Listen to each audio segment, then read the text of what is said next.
hablemos sobre la toxicidad. ¿Cuándo nosotros consideramos que es tóxico o que la dosis es tóxica? Bueno, pues arriba de 150 miligramos sobre kilogramo se considera que son potencialmente tóxicos.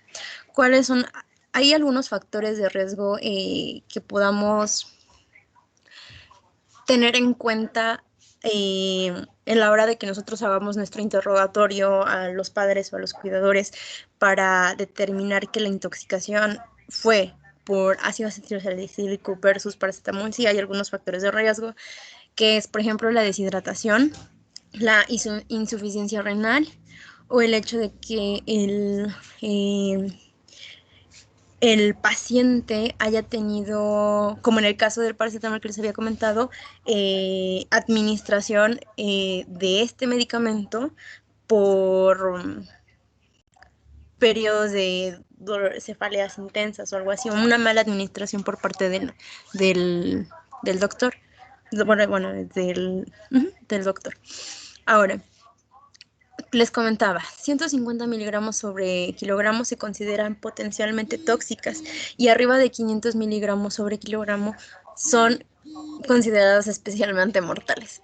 En los niños menores de 8 años se puede observar que la intoxicación puede generarse incluso con dosis terapéuticas. Entonces, no porque nuestro paciente haya tomado, por ejemplo, una dosis terapéutica, no significa que no se pueda intoxicar.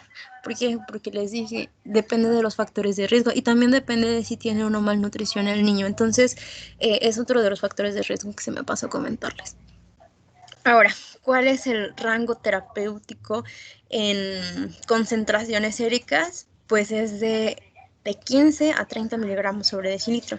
Esto equivale a 1.1 o 2.2 milimoles sobre litro.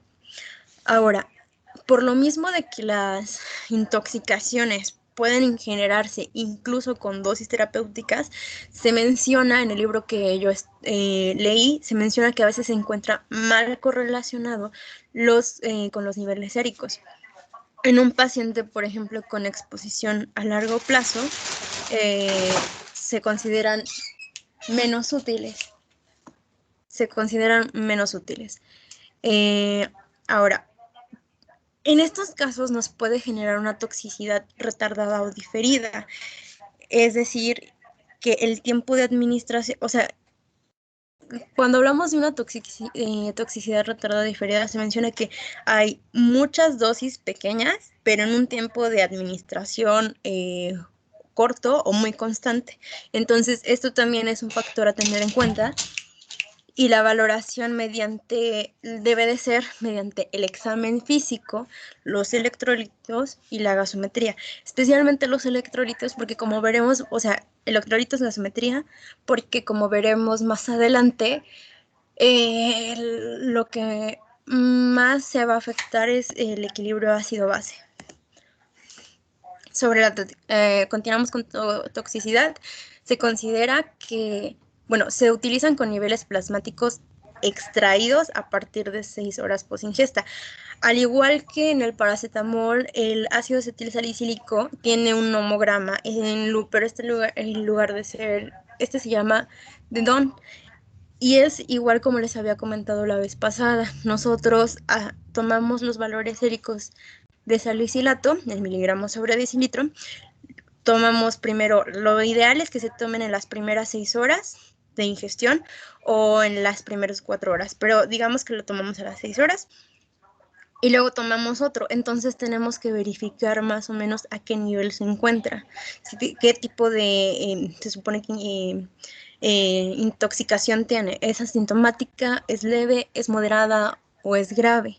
Ahora bien, también tiene sus limitaciones. Esto solo aplica en intoxicaciones agudas sin alguna ingestión asociada, es decir, sin algún otro medicamento coadjuvante. Ahora, ¿cuáles son las limitaciones de este nomograma de Don? En primera instancia está la intoxicación crónica, que les había comentado anteriormente, el retraso en la absorción de los salicilatos, la acidemia como tal. De hecho, la acidemia va a ser como que nuestro principal complicación o inconveniente a tratar, entonces hay que tenerlo muy en cuenta, que haya sido a las 6 primeras horas de la ingestión, o sea, a lo mejor lo llevaron a la primera hora, entonces digamos que si nosotros tomamos los valores séricos de la 0 a entre la 0 y 6 horas, entre la primera y 6 horas de ingesta, no nos serviría el nomograma y por eso se encuentra como que discutido esto. Ay. En la insuficiencia renal y también cuando no conocemos el tiempo de ingestión. Ahora, ¿cuáles son las dosis y cuál es la sintomatología en relación a los niveles séricos según el tipo de intoxicación? Bueno, pues en una dosis ingerida de salicilato, estos los vamos a poner. Cuando es una intoxicación leve de 150 a 200 miligramos sobre kilogramo, la sintomatología que vamos a tener es vómitos, dolor abdominal, tinnitus, vértigo y discreta taquipnea. ¿Qué es lo que vamos a ver ahora sí que en los niveles séricos? Bueno, los niveles séricos van a estar entre 30 y 20 miligramos sobre decilitro. Nosotros vamos a tener esto. En una intoxicación moderada vamos a tener de 200 a 30 miligramos sobre decilitro. Va a haber hiperpnea, fiebre, sudoración, irritabilidad, letargia, deshidratación, trastornos electrolíticos, disfunción hepática, acidosis metabólica, muy importante la acidosis metabólica con anión GAP aumentado y una alcalosis respiratoria. Los miligramos que vamos a tener, los valores de referencia van a ser de 45 a 70, en el otro era de 20 a 45. Disculpen, es que aquí es de adultos, es de 45 a 70. Y sobre la intoxicación severa, bueno, esto se va a dar a partir de 300 a 500 o mayor a 500, que ya se considera potencialmente letal, miligramos sobre decilitro. Vamos a observar disartria, estupor, coma, convulsiones, edema pulmonar, muy importante el edema pulmonar, disritmias, fallo cardíaco, igual, hipotensión, coagulopatía y fallo renal. ¿Qué vamos a ver? Niveles mayores, niveles séricos mayores de 70 miligramos sobre decilitro. Sobre la fisiopatología y la clínica, bueno, va a haber lo primero que va a suceder es que va a haber una estimulación en el centro respiratorio. Esto nos va a generar una hiperventilación con su consecuente alcalosis respiratoria con pérdida de bicarbonato en orina.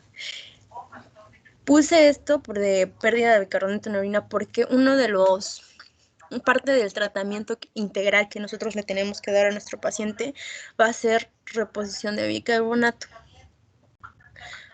Posteriormente, esta alcalosis va a ser sustituida por una acidosis metabólica que vamos a tener que vigilar constantemente y posteriormente esto nos va a generar un desacople de fosforilación oxidativa y por lo tanto un aumento de la demanda de glucosa. Entonces, se mencionaba que posiblemente se podía ver los niveles de glucosa alterados, pero a veces a veces no correspondían los laboratorios con lo de la clínica, entonces también teníamos que checar ese papel. Y va a haber una alteración del metabolismo de los lípidos. ¿Esto qué nos va a generar? Pues nos va a generar un hipermetabolismo con su consecuente producción de hipertermia y evidentemente esto que se correlaciona con la acidosis metabólica y va a haber un agrupamiento de ácido láctico y cetonas. Entonces, como tal, a esta intoxicación se le considera un estado hipermetabólico que va a generar hipertermia, vómitos, diuresis osmótica y todo esto puede conducir a deshidratación y choque. Entonces, son elementos que tenemos que tener en cuenta para poder tener un adecuado tratamiento para nuestro paciente. Ahora bien, ¿cuál es el cuadro clínico y qué es lo que va a estar principalmente afectado en nuestro paciente? Pues bueno, el cuadro clínico se presentará como un síndrome tóxico hipermetabólico caracterizado por lo que les había dicho: hipertermia, deshidratación, hipernea, agitación psicomotriz, hipoglucemia. Y el cuadro va a variar de acuerdo a la gravedad de la intoxicación. Esto ya se los había comentado anteriormente. Y aquí nada más les dejo las manifestaciones clínicas y resultados del laboratorio por toxicidades y datos. Entonces, vamos a tener trastornos ácido base y electrolíticos. Vamos a ver acidosis metabólica, anión GABA aumentado, alcalosis respiratoria, que va a ser precoz, muy, muy precoz, y la acidosis respiratoria tardía, que básicamente la acidosis respiratoria tardía es como que un mal pronóstico. Es un mal pronóstico es un criterio de mal pronóstico, por así decirlo. Y la hipocalemia, hipomagnesemia, hipo o hipernatremia. Metabólicamente va a haber diaforesis, depresión de volumen, hipertermia, hiper o hipoglucemia, dependiendo, hipoglucorraquia, cetonemia o cetonuria. Y en cuanto a la parte pulmonar, va a haber hipernea, taquipnea. Lo más complicado para nosotros y que tenemos que vigilar va a ser el edema pulmonar no cardiogénico. Respecto al sistema nervioso central, lo más importante va a ser la neurotoxicidad. Como les había comentado, tinnitus, agudeza auditiva disminuida, vértigo, alucinaciones. Incluso se mencionaba que podían llegar a la parte de el coma, delirios, por letargia, coma, convulsiones de edema cerebral y todo eso. Gastrointestinalmente, náuseas, vómito. Vamos a encontrar la motilidad del tracto disminuida. Vamos a encontrar piloespasmo, hemorragia gastrointestinal, perforación intestinal, y hasta podemos encontrar pancreatitis y perforación gástrica. En cuanto al hígado, pues las enzimas hepáticas se van a encontrar normales. Y respecto al a la parte cardiovascular, pues puede haber taquicardia, hipotensión, shock hipovolémico, miocarditis tóxica, arritmias ventriculares, asistolia, anomalías electrocardiográficas asociadas a hipocalemia. Entonces, por eso uno de los puntos importantes en el manejo, en el tratamiento, va a ser el tomarle un electrocardiograma al niño. Renal, pues fallo agudo, disfunción tubular proximal generalizada, proteinuria, hipouricemia. Y hematológicamente hablando vamos a encontrar leucocitosis, leucopenia, hipoprotrombinemia, inhibición de factores 5, 7 y 10, y disminución plaquetaria, así como hemólisis y SID. Y en la parte del músculo esquelético, rhabdomiólisis y paratonía, además de rigidez muscular extrema. Respecto a la neurotoxicidad, que yo consideré que es una de las complicaciones más graves que podemos tener, pues bueno, cuando hay en condiciones normales, el salicilato se encuentra ionizado. En la acidosis va a haber un aumento de la forma no ionizada, y por lo tanto va a aumentar, o sea, esto va a empeorar con la acidemia, ¿no? Va a atravesar pasivamente la barrera hematoencefálica, y lo que se va a generar una acidosis del sistema nervioso central, lo que nos va a poder generar un edema cerebral y convulsiones y síntomas neurológicos secundarios a hipoglucemia. Además, en un principio se va a generar una hiperestimulación del sistema nervioso central, pudiendo encontrarnos con convulsiones o delirios, y ya cuando empeora, aumenta más la acidosis, nos va a generar una depresión. Entonces se considera que primero va a haber los síntomas van a ser hiperpnea, agitación, vértigo, delirio, alucinaciones, confusión y letargia. Ahora bien, ¿cuáles son los exámenes complementarios que debemos de hacer para el manejo de nuestro paciente? Pues primero que nada debemos de hacer la prueba de cloruro férrico. Esta prueba es una prueba que nos puede cualitativa, que se realiza agregando un mililitro de cloruro férrico al 10% a 1 mililitro de orina. Si cambia, solo nos va a decir que es positivo, o sea, si es del lugar amarillo cambia a morado, solo nos va a decir que es positivo para la presencia de salicilatos. Ahora, si tenemos, por ejemplo, la presencia de cetonas en orina, va a haber un falso positivo. Entonces, por eso se supone que se debe de comprobar con una cinta reactiva la presencia de si hay cetonas. Y si es positivo, se mencionaba que se podía hervir la orina para que se evapore las cetonas y ya hacer la prueba de cloruro férrico. Sobre el nomograma de Don, pues ya se los expliqué anteriormente, pero lo único que me gustaría recalcar es que su utilidad solo queda relegada a pacientes adolescentes y adultos con ingestión única de salicilatos, por lo que les había comentado anteriormente. Más o menos manejan igual que el nomograma del paracetamol, más o menos son iguales, solo que el nomograma sí lo puedes utilizar. Y sobre los electrolitos séricos, bueno, pues tenemos que verificar glucemia, calcemia, fosfatemia, magnesemia y la función renal. Ahora, ¿cómo lo vamos a hacer? Vamos a repetir estos electrolitos y la glucemia cada 2 horas. ¿En dónde? En intoxicaciones moderadas a severas. Si mejora, o sea, ya digamos que nosotros logramos controlarlo, ya volvimos a hacerles las pruebas y volvemos a tomarle pruebas en sus niveles séricos, o sea, la concentración sérica nos dice que el trastorno ácido-base del paciente mejora, pues nosotros entonces realizaríamos la toma de electrolitos séricos cada 12 horas. Excepto cuando haya hemodiálisis, porque una de las es una alternativa muy favorable, especialmente cuando se intuba al paciente, que lo voy a explicar más adelante, el poner hemodiálisis. De hecho, lo que menos queremos en este momento es intubar al paciente.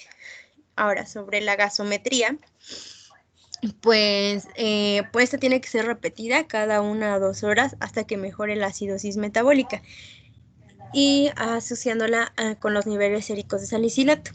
¿Cómo lo vamos a hacer? Bueno, pues esta era otra cosa.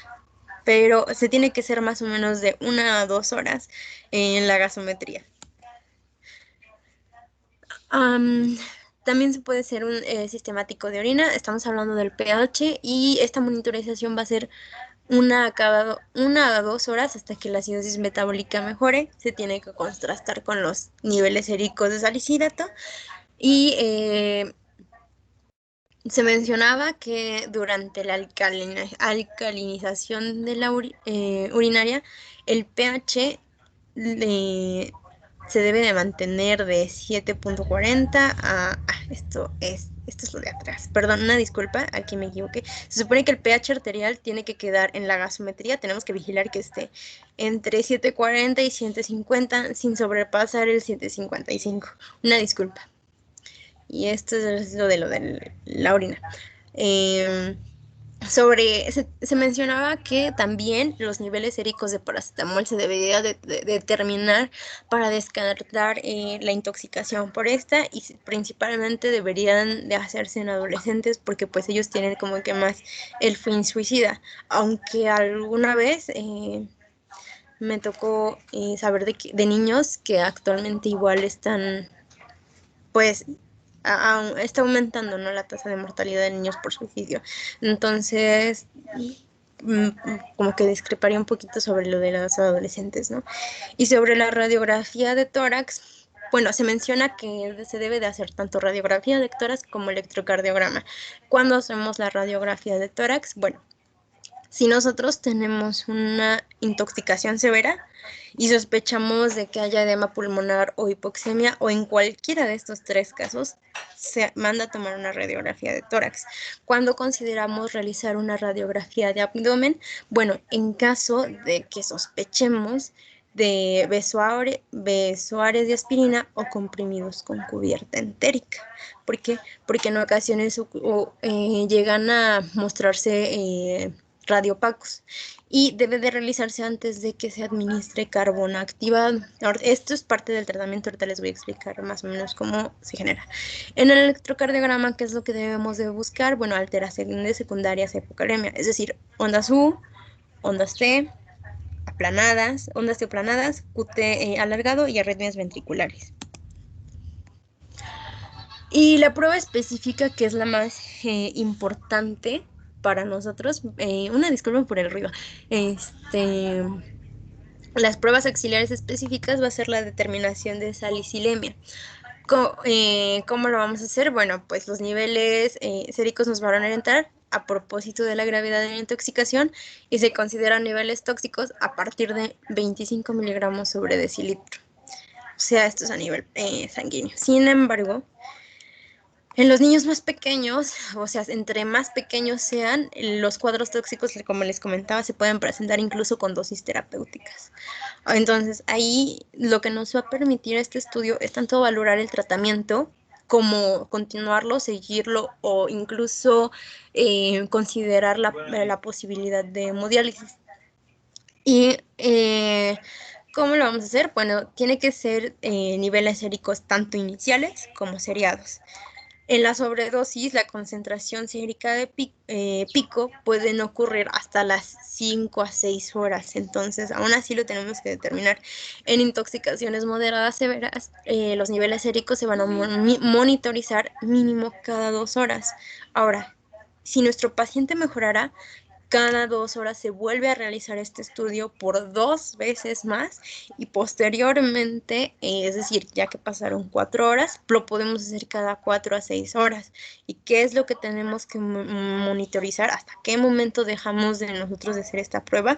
Bueno, hasta que primero caiga por debajo de 20 miligramos sobre decilitro la concentración de salicilatos, que el equilibrio ácido-base se encuentre normal o vuelva a la normalidad, que haya un adecuado nivel de conciencia, que no se presenten que no se presenten síntomas en el paciente. Si nosotros tenemos esto, entonces hasta que nosotros tengamos esto, hasta ese momento nosotros paramos los exámenes este examen complementario, la determinación de salicilemia. Ahora, cuando hay el riesgo de toxicidad diferida, se debe de controlar niveles séricos de 6 a 12 horas, por lo que les había comentado. Y una notita que les puse aquí es que para convertir milimoles en litros, en miligramos sobre decilitros, solo tienen que dividir 0.072. Pasemos con el tratamiento. Bueno, respecto al tratamiento, va a haber criterios. Primero que nada, tienen que saber que va a haber criterios de ingresos y el tratamiento lo vamos a dividir en 6 pilares. El primero es que va a haber medidas de estabilización, que ya les han comentado a mis compañeros anteriormente, pero que en el ABC tenemos que tener una precaución, así, o sea, nada para intubación endotraqueal, ahorita les voy a explicar por qué. ¿Cuáles van a ser los criterios de ingreso? 1. Intoxicación moderada severa. Estamos hablando de salicilemia superior a 45 o 50 miligramos sobre decilitro. Y 2. Salicilismo crónico e ingestiones de productos de liberación sostenida sin tener en cuenta los niveles de salicilato. En esos 2 momentos nosotros ingresamos a nuestro paciente. Y ahora, les pensaba hablar sobre la estabilización ABC. Pues bueno, como les había comentado, es vía aérea, respiración y circulación. ¿Cómo lo vamos a hacer? Pues con bolos de suero salino fisiológico con 20 mililitros o kilogramos hora, las primeras de 1 a 2 horas. Lo que es importante destacar aquí es que en la medida de lo posible necesitamos evitar la intubación. ¿Y por qué? Porque se comentaba que va a haber un fallo respiratorio con alcalinización precoz. Entonces, por lo tanto, antes del procedimiento tenemos que considerar la hemodiálisis simultánea. Entonces, eso era una de las cosas que les quería comentar. Respecto a la descontaminación el tracto gastrointestinal, que como pueden ver es el segundo punto, pues se mencionaba que hay 3 alternativas. El carbón activado, el lavado intestinal y el lavado gástrico. De estas 3 alternativas, el lavado gástrico es el que no se recomienda a menos que la intoxicación ponga en peligro la vida del paciente. Y solo se utiliza si digamos que la mamá lo detectó en los primeros 2-3 minutos o que el niño se encuentre, o el niño o el adolescente se encuentra intoxicado o tomó algún medicamento de estos, pues entonces en las primeras 60 minutos lo lleva. Es en ese momento, en los primeros 60 minutos de la ingesta, cuando nosotros podemos realizar un lavado gástrico. Ahora, ¿cuándo podemos hacer iniciar el tratamiento con carbón activado? Pues bueno, lo podemos iniciar en la primera hora de ingesta e incluso de 2 a 4 horas, de 2 a 4 horas después de la ingesta, más o menos ahí. Como dosis única en pacientes que se encuentren alerta. La dosis es la misma que en el paracetamol, 1 gramo sobre kilogramo. Ahora, también lo podemos administrar con dosis múltiples de 0.5 a 1 gramo sobre kilogramos. Esto lo podemos, en dosis múltiples lo podemos, de 0.5 a 1 gramo sobre kilogramo, cada 3 horas, 4 dosis, siempre y cuando tengamos o nosotros hayamos escuchado ruidos intestinales. Ahora, y en el lavado intestinal, pues nosotros podemos hacer lavado con solución, con electrolitos con polietilglicerol en preparados de liberación sostenida o con cubierta entérica, más el carbón activado. Esto sí se puede realizar. ¿Cuándo lo realizamos? Pues cuando nosotros tenemos más de 2 horas de ingestión e incluso de 12 a 16 horas después, disminuye el tiempo del tránsito intestinal, pero ¿qué es lo que va a hacer? Solo va a disminuir el tránsito intestinal, sí, pero no va a incrementar para nada la eliminación. Entonces, esto es algo que tenemos que tener en cuenta. No porque se le haga un lavado intestinal, se va a eliminar como tal el fármaco. Y respecto al incremento de la eliminación, pues bueno, ¿cómo vamos a incrementar la eliminación en nuestro paciente? Primero que nada, porque va a haber una alcalinización urinaria y reposición de volumen. Eso es lo que tenemos que hacer, lo primero. Alcalinizar la orina y reponer el volumen vía intravascular. ¿Cómo lo vamos a hacer? Pues bueno, en el caso de la hipovolemia, a través de líquidos intravenosos, vamos a hacer la corrección de la alteración de glucosa y electrolitos a través de administración, como les había comentado anteriormente, bicarbonato sódico intravenoso. Se inicia antes de obtener niveles séricos y también cuando el paciente ya no requiere que nosotros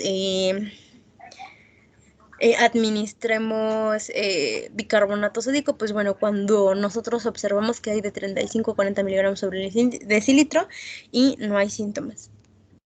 Estoy hablando del fármaco. De hipovolemia, pues menos excreción. ¿Cuándo va a haber menos excreción de salicilato? La hipovolemia nos va a generar una menos excreción de salicilato.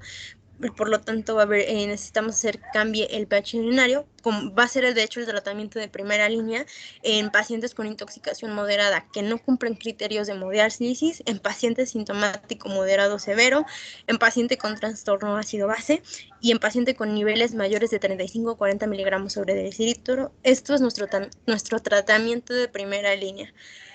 Ahora, se menciona que esto va a incrementar de 10 a 20 veces la excreción del fármaco.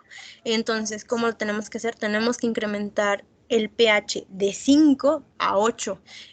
Y esto es más o menos igual, nos va a dar generar la igual de eficacia de hemodiálisis, que la hemodiálisis, perdón. Ahora, respecto al bicarbonato, dextrosa y potasio, lo tenemos que administrar. ¿Cómo? Bueno, pues a través de una solución glucosada al 5% con 50 a 100 miliequivalentes de bicarbonato sódico por litro, con una dosis máxima de bicarbonato que puede ser de 100 a 150 miliequivalentes y con un cloruro de potasio de 200 a 40 miliequivalentes y con su dosis máxima es de 80 miliequivalentes. Así la podemos administrar. ¿Cómo la administramos? De 1.5 a 2 veces las necesidades basales. Esto de que ¿cuáles son nuestros objetivos en el momento de la administración? Pues que la diuresis se mantenga a 2 mililitros kilogramo hora, que el pH sea de 7.5 a 8.5, que el potasio sérico vaya de 4 a 4.5 miliequivalentes. ¿Y cuándo vamos a parar la alcalinización? Bueno, la vamos a parar cuando el salicilato sea menor de 30 a 40 miligramos sobre decilitro y el paciente no tenga ningún síntoma. Ahora, les puse esta notita de, tenemos que recordar que la orina va a permanecer ácida durante la infusión de bicarbonato si no se repone el potasio. Por eso es importantísimo que nosotros repongamos el potasio. Respecto a en lo que se refiere a la hemodiálisis, pues nos va a servir para tres cosas. Primero, va a corregir el trastorno ácido-base e hidroeléctrico, nos va a ayudar al aclaramiento sanguíneo del salicilato y es la técnica de depuración extrarrenal de elección. ¿Sale? Pero si nosotros evidentemente no le podemos hacer el hemodiálisis y se utiliza cuando, por así decirlo, no funciona la alcalinización de la orina. Entonces, es el método de elección, pero eso funciona cuando no funciona el otro. Los dos son igualmente eficaces, podemos utilizar los dos. ¿Cuáles son las indicaciones? Niveles séricos de salicilato mayores a 90 o 100 miligramos sobre decilitro después de una ingesta aguda, fallo renal, disfunción neurológica persistente, niveles séricos de salicilato mayores a 70 o 60 a 70 miligramos sobre decilitro, ¿en qué? Salicilismo crónico, acidosis metabólica severa refractaria o con trastornos electrolíticos severos. En un paciente con intubación endotraqueal, sí o sí debemos de considerar la posibilidad de hemodiálisis, por lo que les había comentado que se puede generar. De hecho, se consideraba que respecto al fallo respiratorio por alcalinización precoz. Entonces, es importante considerarla sí o sí. Y el deterioro clínico progresivo a pesar del tratamiento estándar, lo que les había comentado, no nos está sirviendo la alcalinización de la orina, no nos funcionó lo del carbón activado, nos vamos directamente con la hemodiálisis. Respecto al tratamiento, bueno, este es el algoritmo como tal.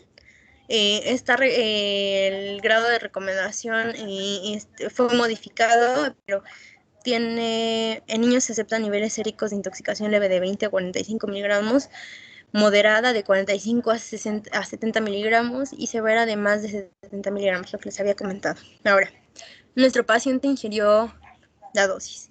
Es mayor de 500 miligramos. ¿Cuánto tiempo tiene? Menos de una hora, más de una hora, pues nos vamos con carbón activado oral, 1 gramo sobre kilogramo, ¿sale? Ahora, tenemos que considerar lavado intestinal total si hay una cubierta entérica o fue de liberación sostenida.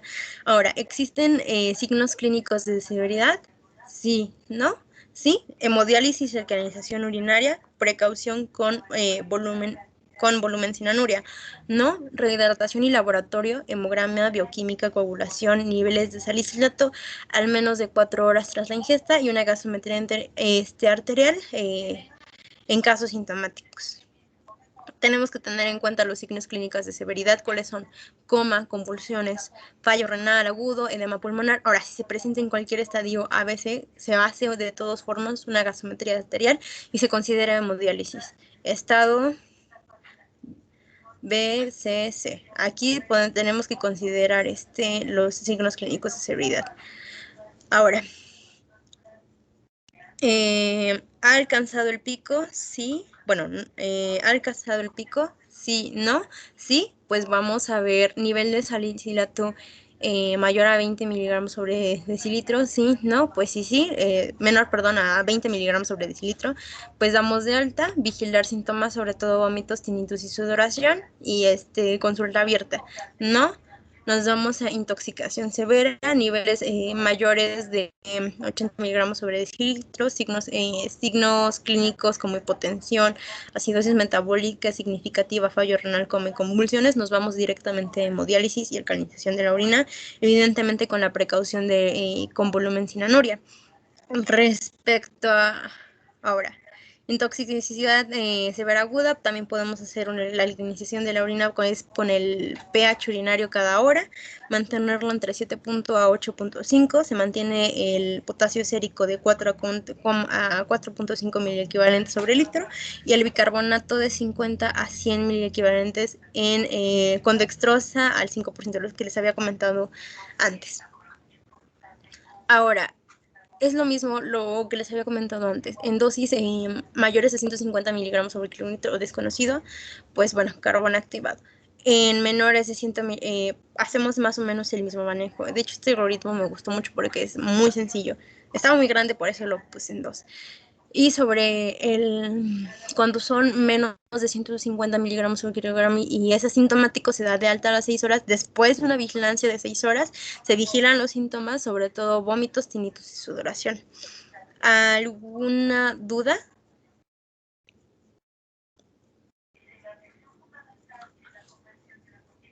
¿Hola? No, no. No, no hay dudas. Ok. Entonces paso a la intoxicación por Inés. No, Sí. ya no. Ok. Estamos ya son 8 minutitos. Ok, doctora, perdón. Sería mañana, por favor. Sí, doctora. Mañana daría Inés y psicofármacos. Ok. ¿Y qué más que falta? Lo de toxíndromes, pero lo resumí en una tablita chiquita, con todos los toxíndromes.